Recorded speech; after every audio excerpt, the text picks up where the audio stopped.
Barring any last-minute surprises, it's truly the end of an era. October 5th marks the absolute final Super Smash Bros. Ultimate video presentation. This presentation was announced in the Nintendo Direct last week, and it was confirmed that it will be the very last video update. All we know is that this presentation will cover the final fighter, presumably that fighter's stage, and Mii costumes that will come along with that final new content update. This is pretty standard fare and status quo from the other Sakurai presentations that we've had in the past. That being said, with this final content update, there's always a chance for an extra surprise, so I'm not ruling out any bonuses or unexpected additions. Today, I wanted to give some thoughts on what we might see in this October 5th video presentation and make my final ultimate prediction on the last character and what the last update will bring us.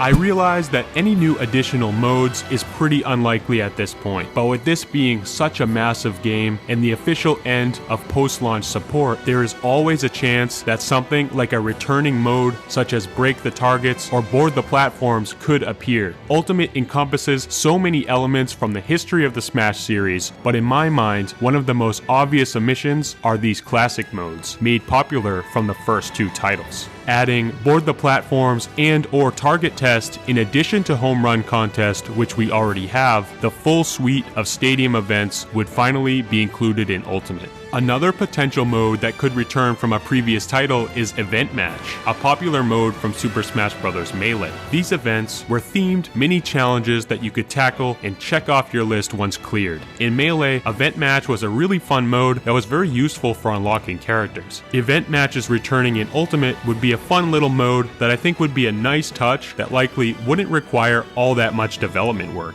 Just give us a list of 30 or so new themed fights and challenges, and that makes for an enjoyable bit of new single-player content. There's also always room to expand Ultimate's single-player mode, World of Light, so adding additional content there is always an option as well. And you never know, Sakurai and the development team might be working on some sort of all-new mode that could be added in this final update as well. I don't have that many good ideas as to what this could be, but it's always good to expect the unexpected, especially when speculating about Smash Bros. Maybe something like an online Battle Royale mode or classic mode Route Maker, where you can develop your own set of battles, bonus stages, and bosses to create your own alternate routes for certain characters' classic modes. I think something like that would be a ton of fun to play around with and would add another mode like Stage Builder where players can express their creativity. The last thing I want to touch on is the potential for new Echo Fighters or alternate costumes being added in this update. It's already confirmed that we are getting a Mii Fighter costume pack, but what about actual new Echo Fighters that will take up a character slot on the roster? Or a new palette swap / skin update that could be added to existing fighters? I've already made a video covering the potential of new Echoes and palette swaps in this final DLC update, so check it out in the eye or the description if you're interested.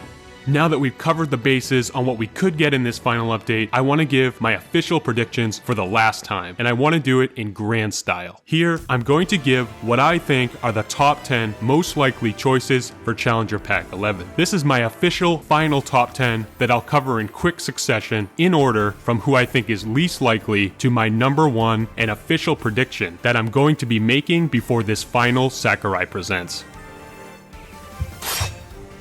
Number 10 on my list is Rillaboom, one of the Generation 8 starter Pokemon of the Grass-type variety. You can never count out Pokemon when it comes to potential Smash fighters, and the addition of one more Pokemon would not surprise me at all. Gen 8 hasn't been represented on the roster yet, and Rillaboom is an excellent choice. If you asked me a year ago, this character would not even be in the discussion. I didn't even know who Ayumi was, but with the recent release of Famicom detective games on Nintendo Switch and the character's history of being considered for previous Smash titles, makes Ayumi a great potential addition that could be a nice nod to the history of Nintendo. This is my dream pick, but I'm ranking it at number 8 because I don't think it's super likely at this point. One of the characters apparently confirmed in the Grinch leak to be in the base roster, Isaac from Golden Sun, just seems to be a natural fit for Smash. His inclusion as a Mii Fighter costume and assist trophy already gives him a strong presence in the game, but an upgrade to a fully playable fighter would be a dream come true for me and many other Golden Sun fans. Rayman is a character with a long-running history and a strong presence on Nintendo consoles throughout the years. Not to mention, he's an icon of the 3D and 2D platformer spaces. He has a design that would work perfectly in the Smash universe, and there's no question that many of his fans would be extremely excited if he were to join the roster. I think Rayman is more likely than we think. Sometimes, the strangest outcome is the most likely, and that's why I'm ranking Waluigi as number 6 on my list of most likely Smash newcomers for Ultimate's Challenger Pack 11. While another Mario character could be seen as overkill, there really aren't many characters more deserving than this longtime fan favorite. It's been speculated for a while that Waluigi would end up being the one to actually close out Ultimate, and now it's time to see if this will actually become a reality. Arguably the most recognizable icon from Resident Evil, one of the most popular video game franchises of all time, and the protagonist from the Nintendo GameCube classic Resident Evil 4, Leon Kennedy seems to me a natural fit for a Smash Bros. Roster spot. Capcom, a major third-party player for Nintendo and Smash Bros. In the past, has yet to get a DLC spot in Ultimate. Leon, being the last fighter, could fix this and please many fans in the process. There's no denying that Crash deserves a spot in Super Smash Bros. Ultimate, standing alongside Sonic and Mario as an icon of 3D platforming. He would look so good, completely natural, fighting alongside the other characters on the roster, and there are not many other characters that make total sense for a Smash inclusion like Crash does. This is why I think Crash is the 4th most likely character that should be added to this game, and if he were to be added, myself and many others would be extremely happy. One of the most talked about potential DLC fighters is of course Halo's Master Chief. One of gaming's biggest icons would perhaps be the most epic way to close out the Ultimate Smash Bros. Title. Nintendo and Microsoft have already had some pretty hefty collaboration in this DLC, so what's one more character to truly end the game with a bang and send big news headlines across the internet? I feel as if Master Chief being added as the final character to Smash would indeed be the most satisfying ending. It would change the landscape of Smash roster discussion going into the future, as Chief is a character from a more mature game series that has never even been on a Nintendo console. That being said, the discourse around Master Chief being the last fighter is surely being noticed by Nintendo. It's now time to see if Master Chief will actually finish the fight. I covered this character at length in the past, but for very good reason. I think Impa is super likely being an important first-party Zelda character, and she would fit the roster very well. As I've mentioned before, the Zelda series hasn't had a brand new character become a Smash fighter since Melee at the turn of the millennium. I don't think a Zelda character has had this much momentum when it comes to joining Smash in a long time. And with this year being Zelda's 35th anniversary, the time is ripe for one more character from what is arguably Nintendo's most beloved series to join the fighting game.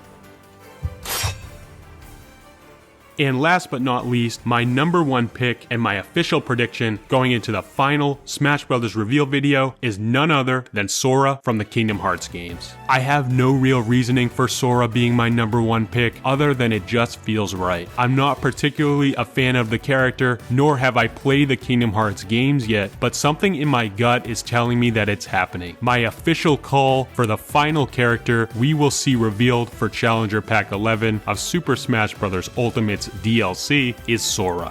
Along with Sora, we will get the stage Hollow Bastion. Of course, some music tracks and a series of Mii Fighter costumes will also be included.